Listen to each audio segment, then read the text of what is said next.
بسم الله الرحمن الرحيم.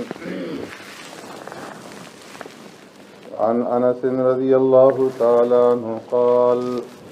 قال رسول الله صلى الله عليه وسلم تسخروا فإن في السحور بركة متفق عليه. وعن عمرو بن العاص رضي الله تعالى عنه قال قال رسول الله صلى الله عليه وسلم فصل ما بين صيامنا وصيام أهل الكتاب أكلة السحر رواه مسلم. أو كما قال عليه الصلاة والسلام صدق رسول الله صلى الله عليه وسلم. حضرت انس رضی اللہ تعالی عنہ روایت فرماتے ہیں، آقا انعامدار سرور کائنات رحمت دو عالم صلی اللہ علیہ وسلم نے ارشاد فرمایا، تسحروا سحری کھایا کرو، بے شک سحری کھانے میں برکت ہے۔ حضرت عمرو بن العاص رضی اللہ تعالیٰ عنہ فرماتے ہیں، آقا انعامدار سرور کائنات رحمت دو عالم صلی اللہ علیہ وسلم نے ارشاد فرمایا،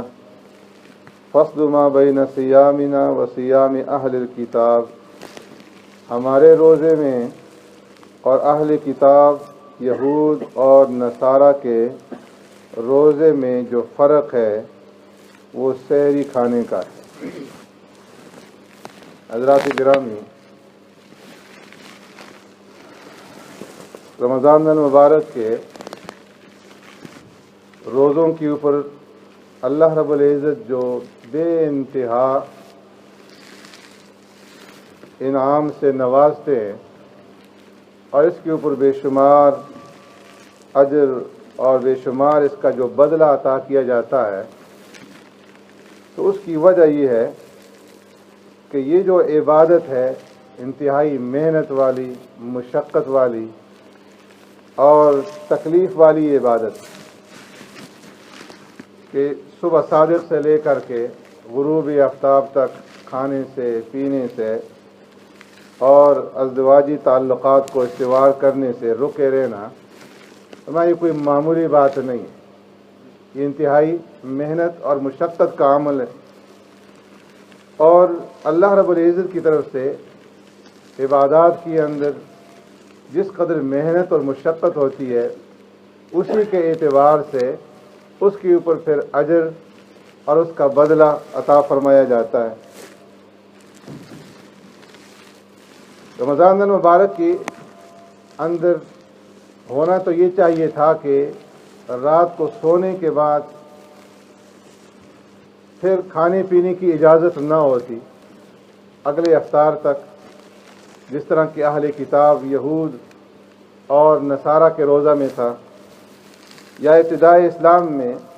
یہی حکم تھا کہ جب تک آپ افطاری کرنے کے بعد جاگ رہے ہیں تو کھانے پینے کی اجازت ہے، اور جب سو گئے تو پھر اس کے بعد اگلی افطاری تک کھانے پینے کی اجازت نہیں تھی۔ لیکن اللہ رب العالمین نے ہمارے کمزوریوں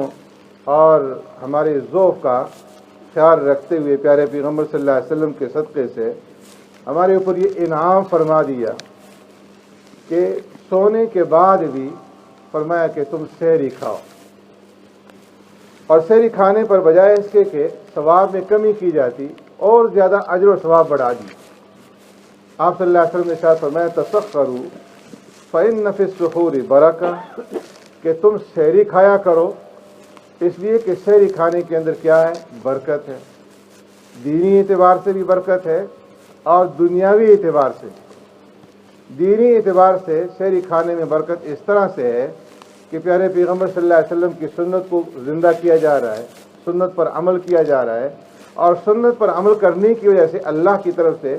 بے انتہا اجر و ثواب عطا کیا جاتا ہے۔ تو یہ دینی برکت ہوئی، اور دنیاوی برکت اس کے اندر اس طرح ہے کہ جب آدمی نے کھا لیا، پی لیا، تو اس کھانے پینے کے جو اثرات ہیں یہ پورے دن باقی رہیں گے، تو روزہ رکھنا آسان ہو جائے گا، روزے کے اوپر جو ہے وہ قوت حاصل ہو جائے گی۔ تو اس لیے فرمایا کہ دونوں اعتبار سے اس کے اندر کیا ہے؟ برکت ہے، اس لیے سحری کھاؤ۔ اگر سحری کھانے کو جی نہیں بھی چاہتا تب بھی فرمایا کچھ نہ کچھ کھا لینا چاہیے تاکہ جو سحری کی برکات ہیں وہ حاصل ہو۔ پیارے پیغمبر صلی اللہ علیہ وسلم نے ارشاد فرمایا کہ تم سحری کرو چاہے ایک گھونٹ پانی کی ہی کیوں نہ ہو۔ اور ایک روایت میں فرمایا کہ مومن کے لیے جو بہترین سحری ہے وہ کھجور ہے،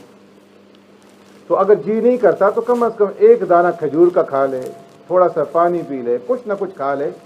تاکہ سحری کی ایک تو برکات حاصل ہو جائیں، پیارے پیغمبر صلی اللہ علیہ وسلم کی سنت کے اوپر عمل ہو جائے، اور دوسرا یہود اور نصارہ کے روزہ میں اور مسلمانوں کے روزے کے اندر فرق ہو جائے کہ ان کے ہاں سحری نہیں ہے اور مسلمانوں کو اللہ رب العزت نے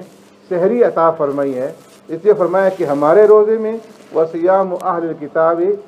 اہل کتاب کے روزے میں جو فرق ہے وہ کیا ہے؟ اکلۃ السحر، سحری کھانا ہے۔ سحری کہتے ہیں رات کے چھٹے حصے کو، جس وقت سورج غروب ہوتا ہے، غروبی آفتاب سے لے کر کے صبح صادق تک جتنا وقت ہے، اس وقت کو 6 حصوں کے اندر تقسیم کر دیا جائے، اور جو آخری چھٹا حصہ ہے اس حصے کے اندر سحری کھائی جائے۔ اس حصے میں سحری کھانا یہ مستحب ہے۔ اس سے معلوم ہوا کہ کچھ لوگ جو پہلے سحری کھا لیتے ہیں آدھی رات کو، تو وہ مستحب کے اوپر عمل کرنے سے محروم رہ جاتے ہیں، اس ثواب سے محروم رہ جاتے ہیں۔ تو اس لیے فرمایا کہ غروب آفتاب سے لے کر کے طلوع صبح صادق تک کا جو وقت ہے اس کو 6 حصوں میں تقسیم کر کے آخری حصے میں سحری کھاؤ، اور اس کے بعد جب صبح صادق ہو جائے تو اس کے بعد نماز ادا کر لو۔ بعض لوگ جو ہے اس غلطی کے اندر مبتلا ہوتے ہیں کہ اگر آنکھ نہیں کھلی، سحری نہیں کی تو روزہ ہی نہیں رکھتے۔ وہ یہ سمجھتے ہیں کہ سحری کھانا شاید روزے کے لیے شرط ہے، تو میں ایسی بات نہیں ہے۔ سحری کھانے کا یہ استحبابی حکم ہے، افضل ہے، لیکن اگر آنکھ نہیں کھلی، سحری نہیں کھائی تو روزہ رکھنا پھر بھی فرض اور لازم ہے، روزے کو نہیں چھوڑنا۔ اور بعض لوگ سحری بہت جلدی کھا کر کے سو جاتے ہیں، اور فجر کی نماز جو ہے یا تو بالکل قضا ہو جاتی ہے یا جماعت فوت ہو جاتی ہے، نماز ناقص ہو جاتی ہے۔ فرمایا کہ اگر گھر میں نماز پڑھ لیں گے فرض تو ادا ہو جائے گا، لیکن وہ نماز کامل نہیں ہوگی، وہ ناقص ہوگی، اس کے اوپر جو پورا اجر اور ثواب ہے وہ نہیں ملے گا، اس سے محروم رہیں گے۔ اس لیے فرمایا کہ آخری حصے میں، چھٹے حصے میں سحری کھاؤ، اور اس کے بعد جو ہے نماز باجماعت مسجد کے اندر پڑھنے کی کوشش کرو۔ ہمارے احناف کی یہاں مسئلہ یہ ہے عام دنوں کے لیے کہ فجر کی جو نماز ہے اس کو اسفار میں خوب روشن کر کے پڑھی جائے۔ کیوں؟ اس لیے کہ لوگ جو ہیں صبح کے وقت غفلت میں ہوتے ہیں، نیند سے بیداری میں مشکل ہوتی ہے، تو اس لیے فرمایا کہ دیر سے نماز پڑھو، سورج طلوع ہونے سے اتنی دیر پہلے پڑھو کہ 2 دفعہ جو ہے نماز ہو سکے، تاکہ زیادہ سے زیادہ لوگ جو ہیں وہ جماعت میں شریک ہو سکیں۔ اور پھر امام کو شریعت نے یہ حکم دے دیا کہ فجر کی جو نماز ہے اس میں پہلی رکعت کے اندر جو قرات ہے اس کو لمبا کرو، طویل کرو۔ یہ بھی کس لیے؟ جماعت کی فضیلت کو ظاہر کرنے کے لیے، تاکہ جو لوگ سستی کی وجہ سے پیچھے رہ چکے ہیں وہ بھی اس کے اندر جو ہے وہ شریک ہو جائیں۔ رمضان المبارک کے مہینے کے اندر جو حدیثیں غلط والی ہیں، اندھیرے میں پڑھنے والی، اس کے اوپر جو ہے وہ عمل کرنا زیادہ بہتر کہ سحری بند کرنے کے بعد جو ہے 15-20 منٹ بعد جو ہے نماز ادا کر لی جائے، تاکہ زیادہ سے زیادہ لوگ جو ہے وہ جماعت میں شریک ہو سکیں۔ اللہ رب العزت ہمیں عمل کرنے کی توفیق عطا فرمائے۔ اللهم ربنا آتنا في الدنيا حسنة وفي الآخرة حسنة وقنا عذاب النار وقنا عذاب القبر وقنا عذاب الحشر وقنا عذاب الدين وقنا عذاب الميزان اللهم إنا نعوذ بك من عذاب جهنم ونعوذ بك من عذاب القبر ونعوذ بك من فتنة المسيح الدجال ونعوذ بك من فتنة المحيا والممات اللهم اغفر لنا ولإخواننا الذين سبقونا بالإيمان ولا تجعل في قلوبنا غلا للذين آمنوا ربنا إنك رؤوف رحيم اللهم اغفر لجميع موتى الذين شهدوا لك بالوحدانية ولنبيك بالرسالة وماتوا على ذلك اللهم إنك عفو كريم تحب العفو فاعف عنا سبحان ربك رب العزة عما يصفون وسلام على المرسلين والحمد لله رب العالمين برحمتك يا أرحم الراحمين.